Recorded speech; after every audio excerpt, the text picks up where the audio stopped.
Who dat, everybody? Just figured I'd throw the camera on during my commute, give my 2 cents about the state of the New Orleans Saints at this time.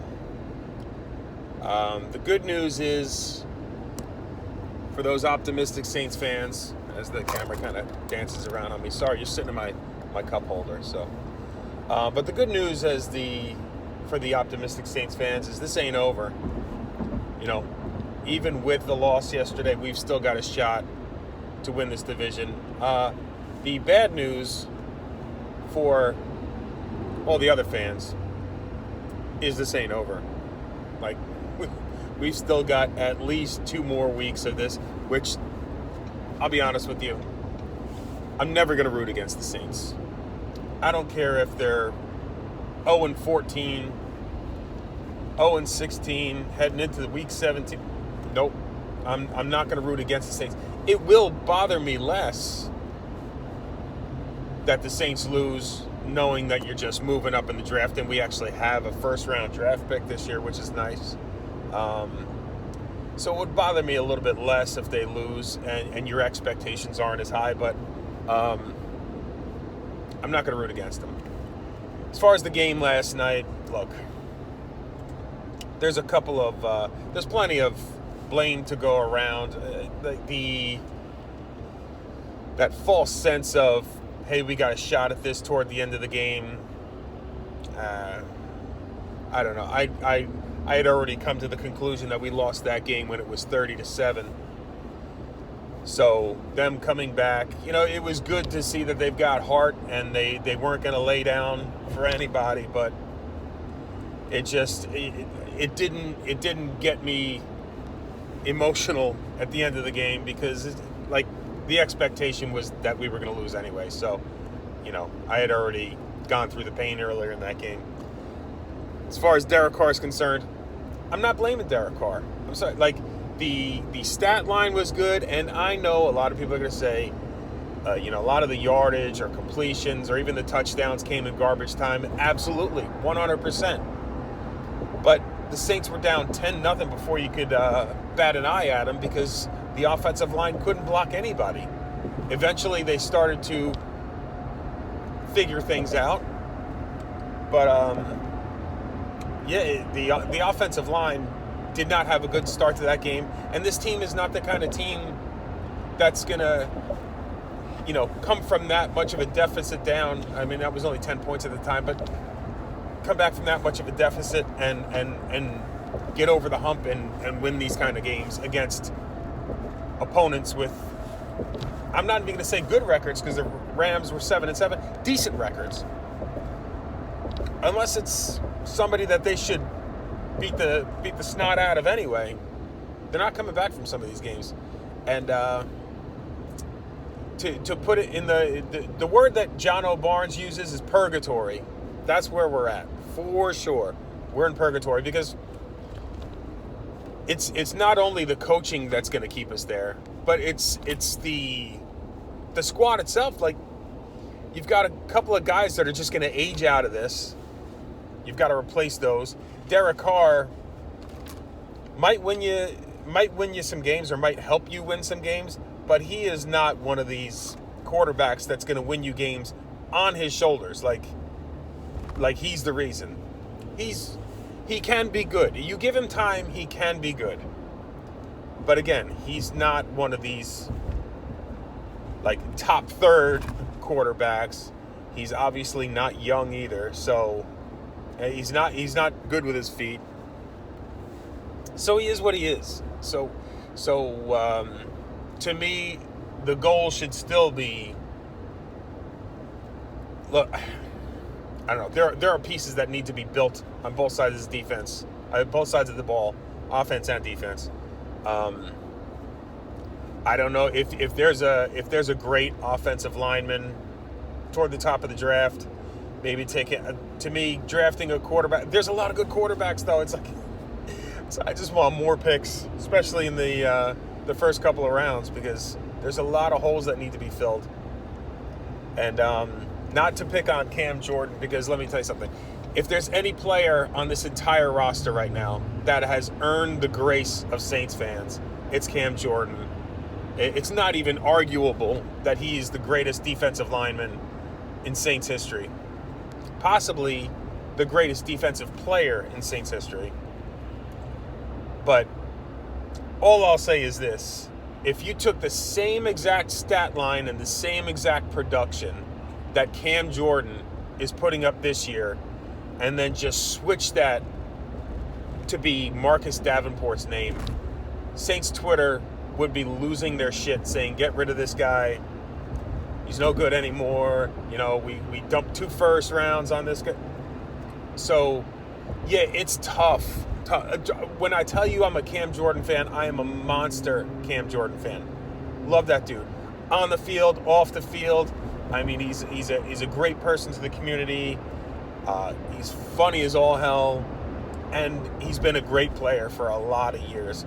I really wish guys like him,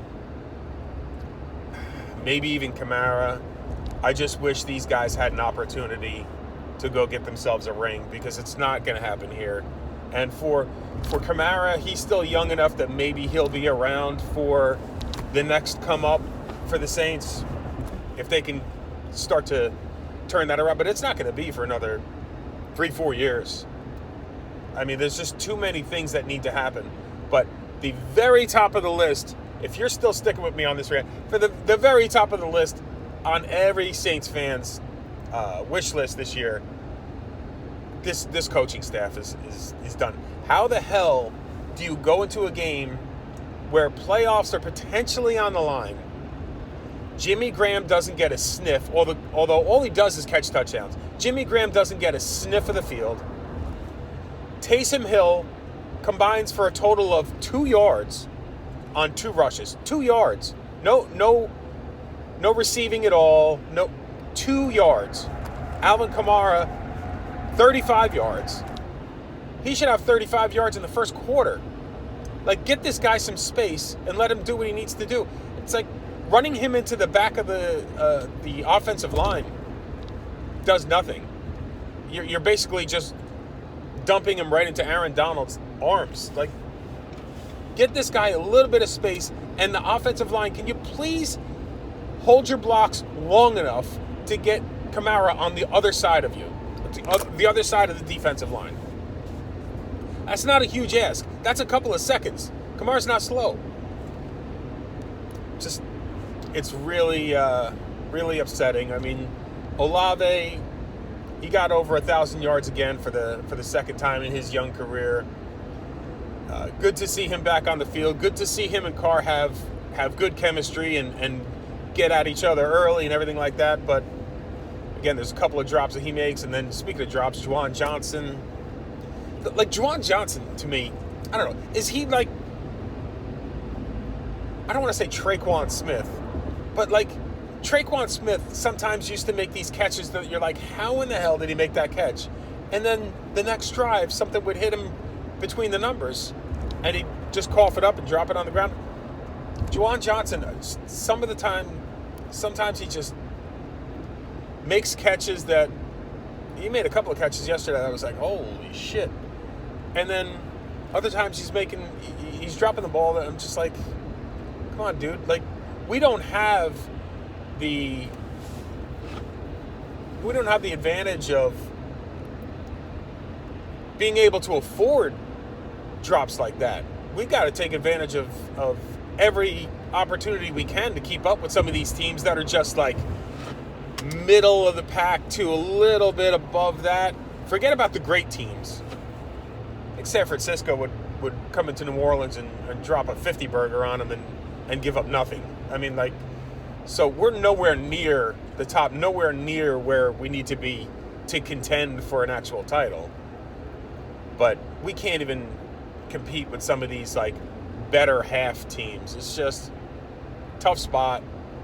It's going to be a long road, and this season it's felt like you ever skin your knee, and you got the pain of that, and then you feel like, all right, well, it's starting to scab over. We're we're on our way to recovery, and then you fall again, you reopen it, bleeding again.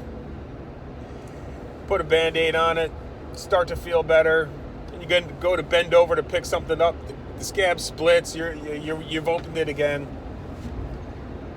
It just feels like you just get drawn in, pushed back out, drawn in, pushed back out. Tough. It's tough. It's not fun, but you know what?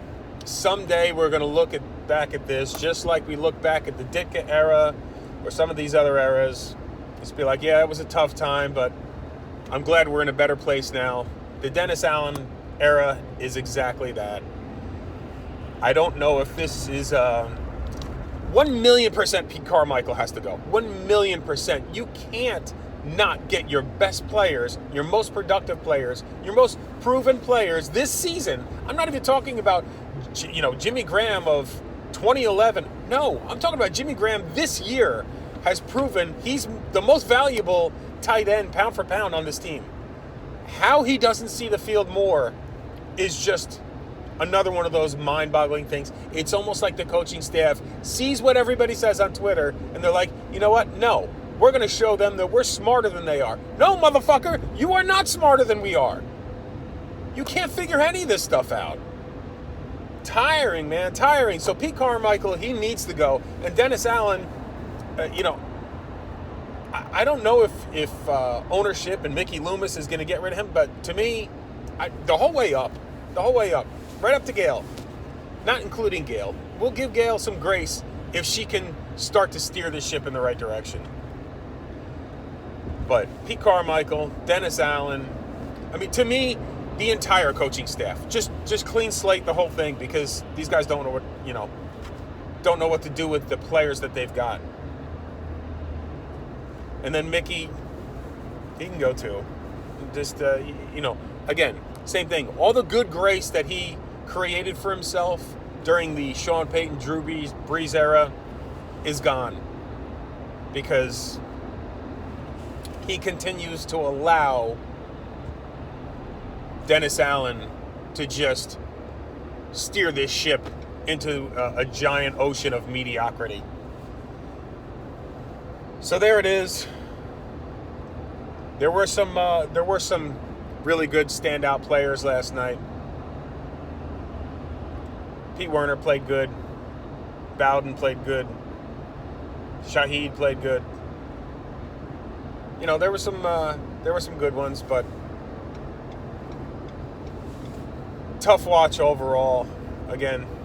And the defense as a whole made stands. Like after that initial few hits, they got down 17-7 or whatever. They started to stand up a little bit, but it's not enough. It's not enough. And Dennis Allen's supposed to be some defensive guru. That's not working either. So Pete Carmichael, Dennis Allen, Mickey Loomis. I think Saints fans as a whole are kind of done with this whole era. It's time to move on. Boot out, everybody.